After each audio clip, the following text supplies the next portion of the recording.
everyone, this is Anupa from Role Model Rebels. Today I have a very special guest who is my mentor and a crafts connoisseur in India. Her name is Jaya Jaitly. She's a social and development activist, founder of Dastkari Haat Samiti, a space which empowers craftsmen to sell, educate, market, and celebrate their skills.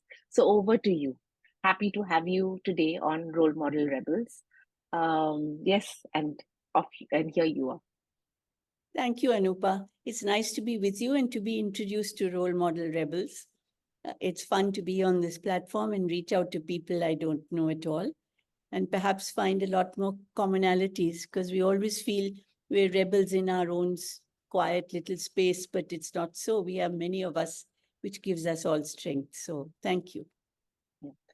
So let's start our conversation. You've been through such a variety of work that you've done, from social empowerment to to being an author to social activism.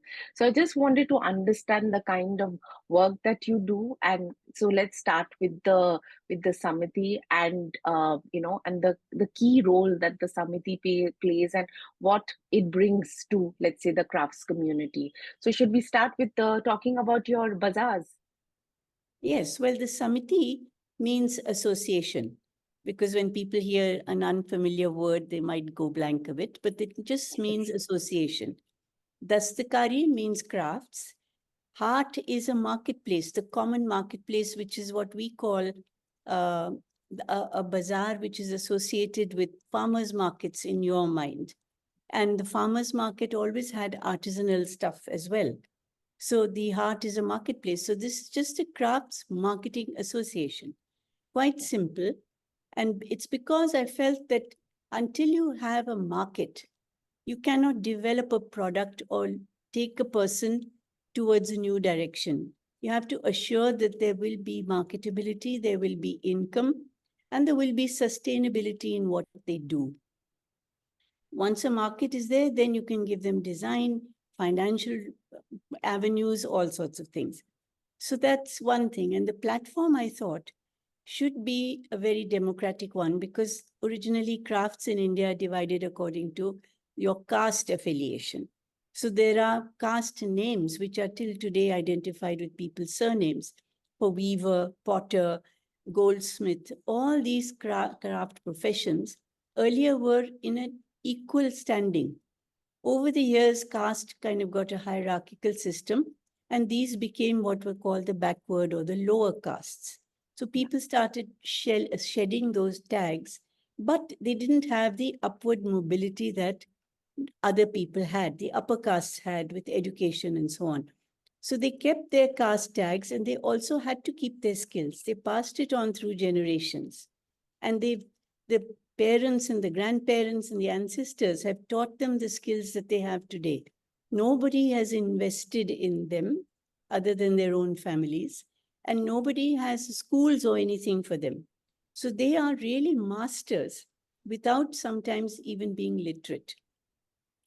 How do they get onto a platform they can voice their aspirations and sell?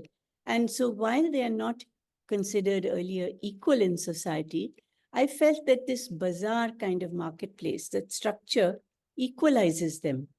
Male, female, any gender, any religion, all shed those identities and on a platform got a common goal, a common aspiration.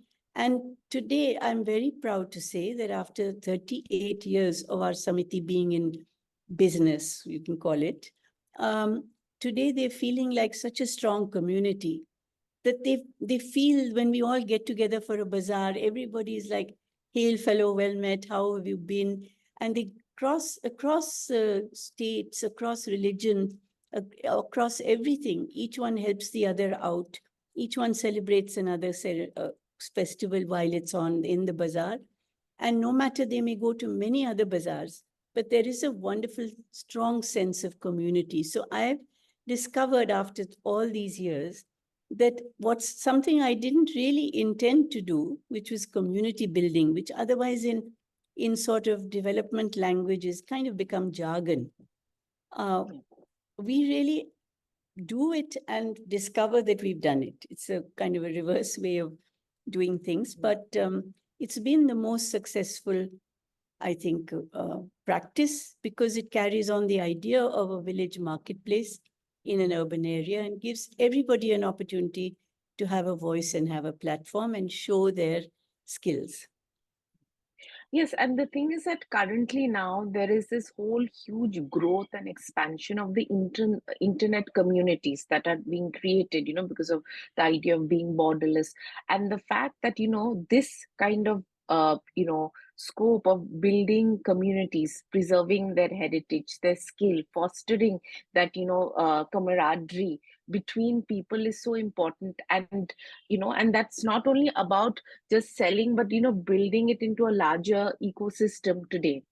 And how do you see, and how does the Samiti prepare and help artisans participate in these things? Like, what is the process? Because there are artisans coming from all over India. Could you tell me a little bit more about that? We are working in a system where there have been a lot of middlemen. There are Yeah, also unscrupulous traders and yeah, exporters. There are also very fair people who have to be part of the chain. The person who's sitting in their home and making it can't also be the one selling it in a department store in New York. yeah, So, this yeah, bringing the manufacturer or the maker to the buyer is not a normal thing. It's an easy thing to say in the craft sector, but in the real industrial world, that isn't so. So we also have to be able to pick who is a good middleman or woman yeah, and who is not. But in this kind of a bazaar, the idea was to bring the maker to the urban local market, the national, the domestic yeah, market. yeah, And in this, I believe that the domestic, the national, the urban buyer gets very influenced by the publicity and the push and the advertising of branded goods from other countries. mm, And actually, our urban middle class consumer is more in number than the entire population of the United States of America. So instead yeah, of looking for export, I believe we have to first educate our own people who have grown out of rural, village, uh, not conservative, but traditional lives, working in cities in single unit families with computers, a completely different yeah, world. Then they yeah, go off into malls and do brand shopping. yeah, So, how to get them back to realize that here is a human being from our own culture and heritage creating something, and here you can meet that person face to face, yeah, learn where he comes from. Maybe you speak the same language as him.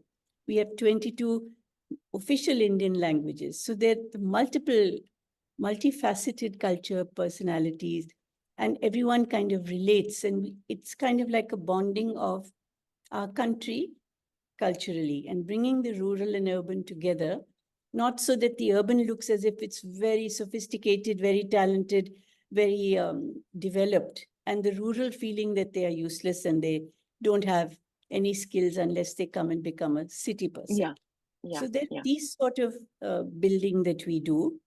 And I think it has worked because I've seen confidence among certain people, most of them growing tremendously from having little huts and traveling days in a train. They today have a car, they have a double-storied house, and they confident that even if they can't speak English, they can convey to a French-speaking customer something.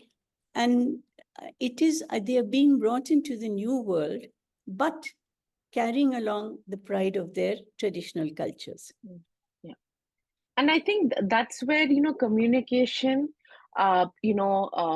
skill sets, and let's say, viability kind of come into, because it's the skill set, I think, that is very important. Like today we're talking also about the creators economy in these internet communities, where people are saying, okay, you can go beyond a lot of, let's say, challenges that you find, let's say, like you talked about the middleman, and finding a space to buy. So you're actually looking at what that person can bring onto their economic spread to actually start that conversation for sale. And by bringing out the artisan in its in their own true self. I think that's very important, and you're doing it so beautifully. What are the kind of challenges that you've probably felt that the bazaar has that could be complemented by an online platform, or do you think that that is something that will always be secondary?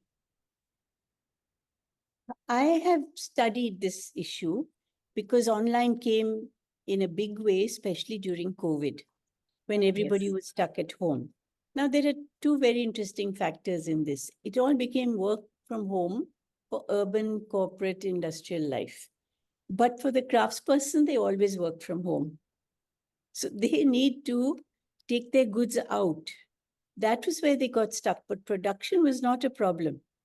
And Yeah. they all painted from home. They all did fantastic, innovative things like the traditional artists. And there are Yeah. many, multiple art forms in India. And they used to keep painting traditional things like religious epics, old historical stories, standard gods and goddesses. When COVID came around, with all this social distancing, wear a mask, wash your hands thing, Yeah. it was so interesting. They brought that into their painting. So all the gods were wearing masks. They made social messages that when you're going out to a celebration, wear your mask, don't leave home without it, and wash your hands. So they do traditional art forms showing people washing their hands. Yes, So, I remember seeing one of them. Yeah. and then they all started making masks with their artwork on it. If people really do a study of this from outside India, I don't think any other creative artist in any country has conveyed COVID in such a way, Yeah. in such an artistic way, where God is flying through the air wearing a mask with a oxygen cylinder on his back and a sanitizer spray in his hand. Yeah. So I think it was so funny, so Yeah. indicative of its time, and Yeah. in a way they are storytellers of the history around them as they live Yeah. it. Yeah. So these are paintings which should be priceless, and yet I don't think the world knows about them at all. Yes. So I'm saying the potential of this sector to be economically viable, these things could be sold and were sold online. Yeah. During COVID, we did that. But every craftsperson I have asked who've attended our bazaars, whether the bazaar earning for them was is more, or is it when they put their things online, they don't do it directly, they do through Amazon or some other craft related platform. They said there is no comparison. They can earn in one bazaar more than they earn in a whole year from an online platform. Yeah. Now, this is what I want people to seriously. I'm not undermining online, but I'm saying this is a huge sector of society where touching, feeling, human contact is very, very important. And I think in all the development work we do all over the world, talking about technology and everything else, we're forgetting that basically we are human beings. We are conscious. We are living because we are human. We have brains. We think. How can we let that go and let it all just go into some cloud, as you'd call it, Yeah. um, and forget that human interaction, there is nothing like it. Compassion, Yeah. sensitivity, caring for each other. If we lose these skills, then technology is worthless for all of us as humanity. Yeah. Yeah, let's talk about that in the next segment when we talk about craft and technology, because yes, this is a very important factor. Even let's say like in healthcare, the human touch can never equate to, let's say, let's say a machine. But then how do you kind of build a synergy between these two experiences, and we Exactly. can get talk about it later. So in terms of social upliftment, how do you see the how do you see the Samiti contributing to their social upliftment and empowerment, especially let's say women, and also craft communities which are, let's say, not going to exist, or will become extinct soon, because I know that you really look into bringing them into the limelight as well. They are in a way two different things. Yeah. Uh, Dyeing crafts, there are many organizations now, many sensitive designers small NGOs who live in the hills and so on, Yeah. Yeah. who are identifying such communities who Yeah. make these things always for themselves. Yeah. And one important thing to emphasize with craft in India is, unlike most other parts of the world, um, crafts have always a value and a meaning and a utility. We do not make a single art piece which has no reason to exist. It will be part of a ritualistic activity. It will be part of ceremonial for a wedding. It can be for a festival, or it will be for kitchen, household, whatever use. Yeah. And unlike abstract contemporary art, which is just the whim of the artist who can splash a whole lot of colors on a thing and he doesn't even have to give it a title, it has no meaning in our, what you call, normal society, not the sophisticated. There's a lot of utility in its. Utility, craft without utility in India has no value and no meaning. Yeah. And that's a very important thing. Colors have symbolism. All these things exist. Now, craftspeople, you can't take them away from that to build, to color and design something for a foreign market. So you can't say, okay, in Italy, they predicted the colors of the year will be pale mauve, which is a color we never use. Yeah. So if you tell somebody in a village whose strong village and community identity is wearing red and black, pale mauve means like nothing to them. So you have to understand identity and culture, basically understand that in India to carry people into development programs. And that is something I think which has to exist in every country working with some traditional art forms. Yeah. And what can one say? Indigenous thought processes, which is even in health, in medicinal, Yeah. Yeah. herbal medicine, for instance, the ways of treating people, the ways of helping people out of suffering. In all these things, we are now looking back to see, look at yoga, how it's taken over, that it helps the whole system from body to mind. Yeah. So this sense of pride is now spreading in the craft sector. And I think the craftsperson is also understanding that. They're not feeling so oppressed and helpless. They now, Yes. women particularly, are very feisty in most villages in the country. If they're in a group, they can, go ahead and leave men far behind. Yeah. And they struggle with their children, with their cooking, with their everything, and they will pack these bundles and come out to our bazaars. And they learn to, the funniest thing though, I must tell you, the men, traditional, say conservative Muslim men, young men with beards and everything, will come to sell saris, and they will model the saris on themselves. And it looks so funny and Yes. incongruous, but they're Yeah. doing it because they want the sari and their product to look beautiful. So there is a nice equalizing of gender consciousness, that the women feel they can do what the men, and the men are not shy of doing what women normally do. Yeah, and there's a yeah, and there is a I think in the bazaar, this kind of, mindset that, of collaboration has come through a lot and I've seen them, whether it is collaborating, like, when you had those collaborative sessions with craftspeople coming from let's say different countries and collaborating with our crafts Yeah. people in India. What a great synergy that was, in terms of design, outcome, let's say techniques. I mean, that was just fantastic. Yes, well, one example of that particularly is, say, take a country like Vietnam. We called artisans from Vietnam, and when 10 of them came here, our counterpart artisans who did similar sort of, they had the skill or they were working with the same materials, Mm. they had never heard that there was a country called Vietnam. So we had to start our workshop with a world map, pointing out where India was, where Vietnam was, and saying, here's the country from where people are coming. That itself was an amazing experience for them to know. Then the people from Vietnam came, and it is a completely unrecognizable, unfamiliar language for most people in the world. Yeah. unless you really live in that region and you find some common words. During the whole 2 weeks, nobody could understand the other. Nobody learned a word from the other language because it was too tough to pronounce or adopt into one's context. But they were all hugging and crying, leaving each other on the last day because they felt so the language of craft, the language of camaraderie and sharing, which is non existent in the competitive corporate world. They were Yeah. so happy about sharing experiences, techniques, even instruments of work.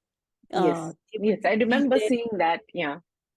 they would leave it behind for somebody to use or copy or and this is a beautiful thing with all craft communities around the world from whom I think the competitive sector have to learn is Yeah. that sharing is the only way you can really spread Yeah. upliftment, Yeah. not through keeping things close to yourself, not through sticking a brand on everything because brand and copyright means mine, not Yeah. yours.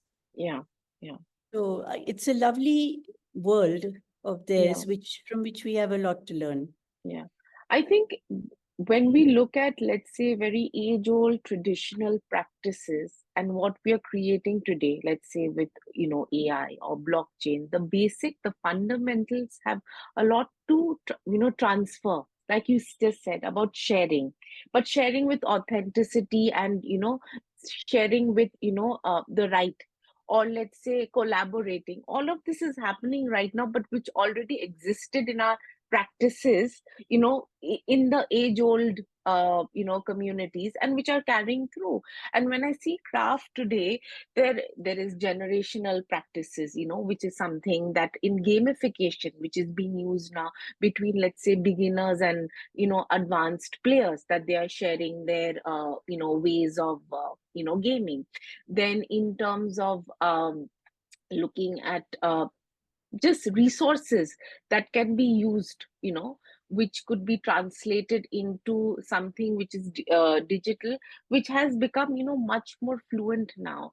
And even, let's say, today, if we look at climate, which is something so inherent in craft today, which is becoming a big factor in, let's say, carbon credits and all. And in terms of climate today, how can you in what ways do these processes matter in craft today, and in terms of the sustainability, in terms of the environmental responsibility? Because I know for a fact, let's say, in the the patua painting, they use natural colors, and also in tie and dye and everything, it's still very organic.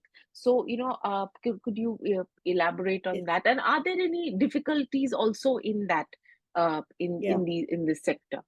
I'm very glad you asked this question because I believe this point of the connectivity of craft processes and livelihoods with Yeah. the whole idea of resisting climate change, which is to our Yeah. detriment, Yeah. it exists. And I think that this is so important to recognize by national and international bodies that Yeah. when they have these big meetings on climate change in Paris and everywhere else, I always feel very disappointed that they end up talking about who is going to fund each other's country industrial processes to reduce the carbon footprint. But the people who do all this go flying everywhere to the fanciest hotels, energy guzzling stuff.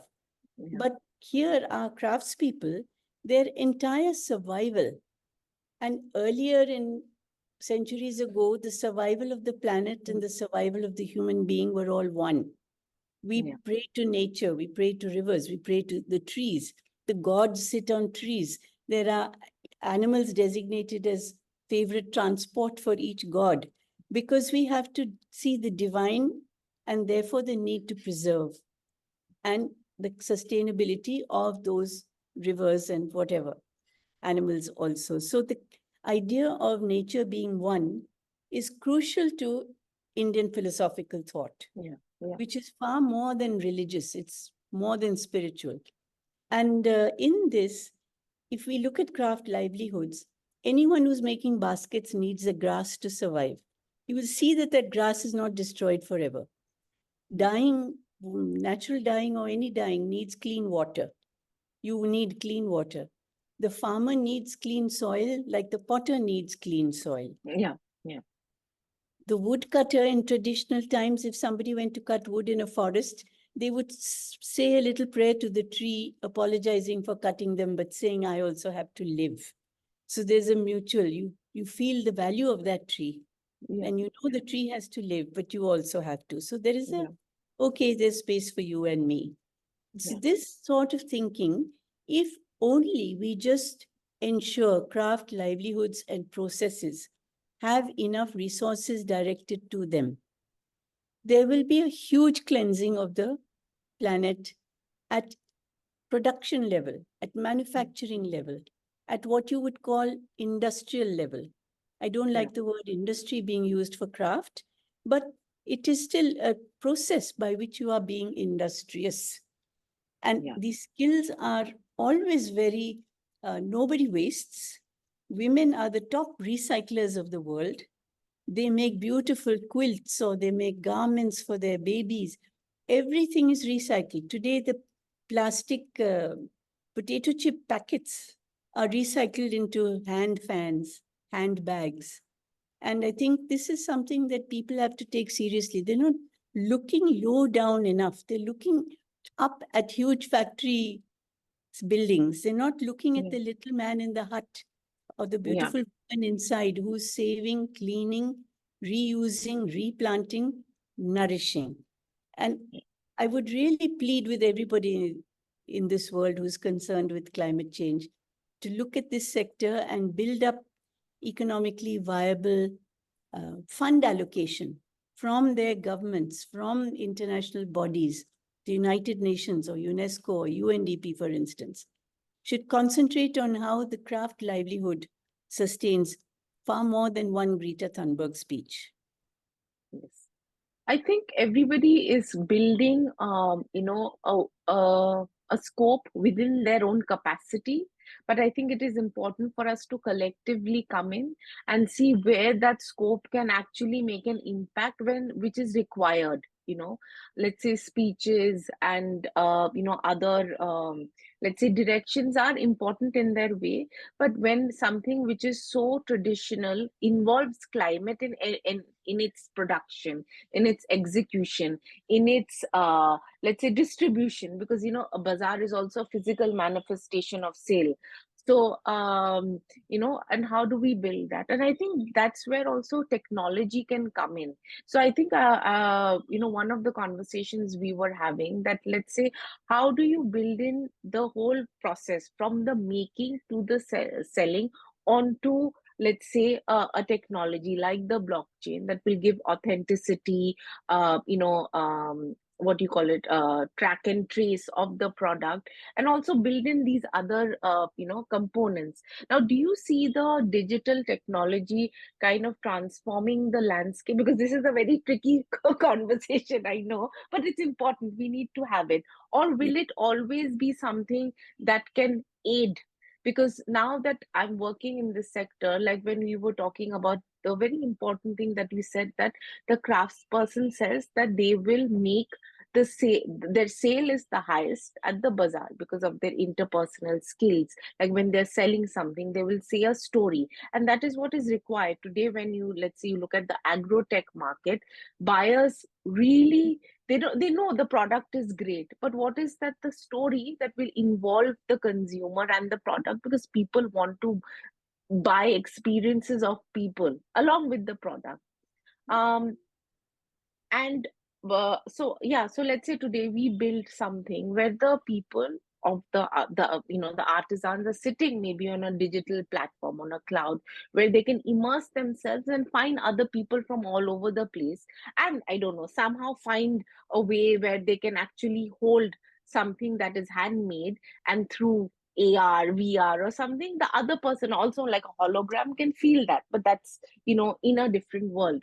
Or maybe in today's world, if we all put our heads together. But do you see it significantly impacting the artisan today? I think we have to get to the simpler level. What you're talking about of having a hologram or a 3D thing which somebody else Yeah, can practically yeah, feel You Yeah. cannot feel its warmth. You Yeah. cannot feel its softness. You can, maybe the image can be 3D, but Yeah. a hug from your child is not going to be made up by any robot hugging you. Yeah. Yeah. Comes Yeah. to the same thing. I am really scared that humanity should not be overridden by technology.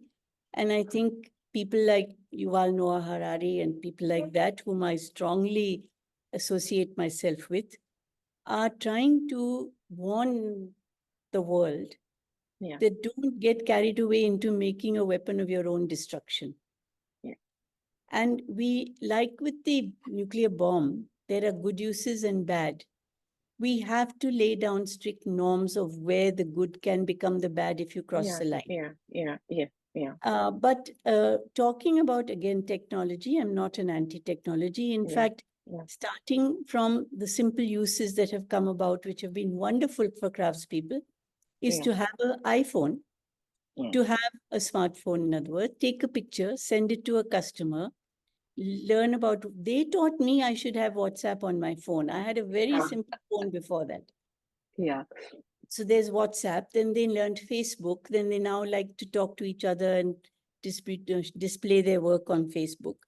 This simple villager who doesn't know any language except Gujarati will cover his wife's face, not show it, but make the saris he weaves, modeled by her, showing the loom, showing him weaving, and then he puts it on Instagram. Yeah. Now, how much sweeter and authentic can you get Yeah. rather than a fancy person, very Yeah. plasticky, Yeah. synthetic voice Yeah. Yeah. saying something Yeah. like that? Yeah. So there's that. Then there is also, of course, online. Many of them have tried it, but the specifications required, the effort to make very strict specification, and then to get an order for one piece, which is what whimsical buying of craft means online. Nobody Yeah. buys in bulk. Then Yeah. people, buyers come, you go to a fair, you order 500 pieces for the next season, which goes to France or Germany. That's the way it works. So Yeah. there is a point at which technology cannot like weavers feel that computers are copying their design, and then the next thing you know, any country can put that design on a computer and claim Yeah. it's made from there. So the Yeah. authenticity goes. A, Yeah. a example of which I am proud of the way we've used technology, and which you were associated also for a part of it, Yes. was the Google Arts and Culture project, which Yeah. they documented the community culture, the every step of the process, the products emanating from their skills, and the use or sale of those products was shown in 52 different craft stories from all over India on this Google Arts and Culture nonprofit platform. Mm. Yes. So it had everything from production, marketing, sharing of process, and the culture and the language and the dress from where people came. How organic it also was without having to say so. How Yeah. women worked together cooperating. Very many things were covered. And then we of course knew at the ground level, we did the work. We took the photographs. Craftspeople opened up their homes to the photographer team because they were associated with us. And these beautiful stories came out, which we then handed over to the tech department of Google, who Yeah. created a multifaceted, beautiful thing, a platform which was like a kaleidoscope of having fun discovering the crafts of India. And I'm so proud that that talent of Google technology team, with our grassroots knowledge and experience, combined together to educate the world on what today Google calls the largest exposition of crafts anywhere in the world. And we feel so proud of it. National History Museum in New York have asked us for some use of some of the pictures. And people from all over the world ask for the use of the pictures. So as long as it's not commercial and we are credited, we Yeah. happily allow it. So up to there, I think it's been wonderful. But if at any point, like 3D printing, up to a point, where you have to make a prototype in order to make something by hand, Yeah. Yeah. then 3D. But if you 3D print a necklace tomorrow, which the artisan took 2 weeks to make, Yes. then where does the artisan go? Does he become a pusher of the button of the 3D machine? What is his skill? What is his talent? What is his imagination? And this is where I feel the biggest advantages of human beings are their imagination. Yeah, Every other being on earth doesn't have an imagination. yeah, We have imagination, we have ideas. Every human being is unique. yeah, That uniqueness comes out with craft. Why are we destroying that? yeah. And I think that's a very important point because today, with this whole rush of using AI, one thing what I've realized is that, from a design background, there are multiple conversations on will AI take, force designers to lose their jobs. Now, the thing is that, yes, there are people making websites in minutes. There are people making, videos. Like right now, Sora has just been released, which is a big conversation within the filmmaking industry. Now, there is, yes, people are going to invest in technologies, let's say the small scale businesses, because it is more economical. But there is a huge education also that goes into understanding how you can use it. Like today, if I say I want to make a bottle, that's it, that's my knowledge. Through AI, it'll only give me a just a bottle which is probably shaped, as a, as a normal bottle. But then if I say, if I wanted to have grooves, if I wanted to have, the name inscripted in a certain way, then that is a creativity also that needs to come in. And I feel with craft, the originality, like, we've seen, let's say the block makers, they make a blueprint first, then they have the box. That kind of intricacy, unless you know the craft itself, you cannot even command the AI, because you will need to know how it's made. It's like, let's say for fashion design, you Yeah. will need to know garment construction to actually design something like a lot of our, our favorite designers are doing. So I think there is a way that will also, because everything needs education and skill, and the beauty of craft having it, that, it's like, I mean, the crafts people that we've come across, what wonderful stories we've had. Actually, can you tell me maybe a few stories? Like, I already have so many in my head. Any few stories that are memorable that you'd like to share with our audience? Oh my, there are I far, know. there are far too many. But But anything, I mean, even I can't think of anything that comes to my mind, but anything that you can share. well, should it be funny or should it be uplifting? Actually, I think it could be both. Well, I I'm very proud of what happened in my two major women's projects. I'm not a person who goes out to empower women as such. I believe that men, women should be equal. So whatever you do should be done for both. And you give a woman an opportunity, you don't need to give her anything else. She has the stuff in her. But when I went to check on the carpet industry in Uttar Pradesh, from the National Commission of Women, I was sent to see that because child labor had laws had removed young boys from the carpet industry. So all the boys were sent off and went to school instead. Women were called in, nobody bothered about them, and they started weaving carpets. So I was sent to find out about that. I found their conditions miserable, their payments very low, and all their facilities, their social condition, their caste status, and the development of no lights or light electricity being very minimal, all this. So anyway, we had this big meeting. I called about 700 women, the whole villages, many villages got together, and we were doing all of that, where they said, this is the first time anyone's come to ask about us women.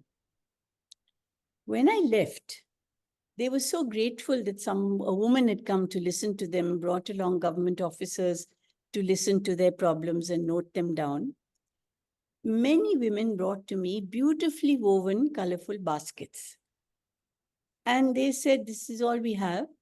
This is what we make for our traditional use. When our daughters get married, we put the jewels in one sari, in one fruit and sweets in one, and we carry it on our heads and go in a procession to the boys' house. And this is part of our traditional thing, and this is what we do. I found those baskets so beautiful. I said, my gosh, here's this existing skill for which they don't even know there's a value to it. So sometime later, I'd gone to Sri Lanka. I found similar baskets beautifully sold in shops. So I bought a few and I went back to those villages. And I held meetings under the trees in hot summer, calling women from all the villages. And I said, bring all your baskets along. And I would show this Sri Lankan basket and say, look, this is sold for so much in another country. You give value to your life if you give an economic value to this basket. So then they realized that there was something to it. We had workshops in 2 different areas. A very funny thing happened. The men are very patriarchal in that area. They didn't want the women to go out of the house. But we had stipends for the women, very small. So the men thought, oh, the women are going to earn something every day. They actually put their women on their bicycles and transported them to the workshop area. They would lie under the tree and go to sleep during the day while the women did their workshop stuff. And then they learned a whole lot of beautiful things. We had an exhibition and about 2 lakhs, so 200,000 rupees worth of stuff sold. And they were suddenly very excited. I called them to one little bazaar after another. Today they get good orders and they go to bazaars everywhere and they've been doing good business. And right at the beginning, when we held a press conference, where I called them, they don't they don't open their faces and they don't speak at all. So I said, come tell the media what this has been like. They said one thing, now everything is in our hands. And I thought that was such a perfect example of women's empowerment Yeah, because they had to yeah, get local grass, which they got themselves. They dyed it themselves. They made the basket themselves. And now they were coming and selling it themselves. And the money was going into their hands directly. And it was so funny. The men suddenly started respecting the women. And this has happened in so many areas. The minute the woman becomes a breadwinner of some sort, they treat them better in their homes. So this is a wonderful thing that I found, which was funny in a way, the way you see a man being transformed. In yeah, another case, the men used to walk ahead, the embroidering people. The men would not do the embroidery, but the wife who's doing it would cover her head, carry the bundle of embroidery, carry the baby, and walk 10 steps behind him. yeah, yeah, Soon, when we insisted we're not going to talk to him, we will only talk to her, reverse happened. He carried the baby and the bundles, and she was walking ahead. So these visual images never go out of my mind. And it's just fun to see men being transformed and not really objecting. yeah, that's it. I think that's a lovely note to end our interview today. Thank you so much for being here. I think there's a lot of food for thought, and which will bring a lot of value. I think only to to the listeners of today, but also that how we can actually look at craft as an ecosystem in relation to climate, to technology, to sustainability, to empowerment, and and it's fantastic. So thank you for being here with us today. Thank you. Thank you inviting me and creating such a lively conversation. Okay, thank you. Okay. Bye-bye.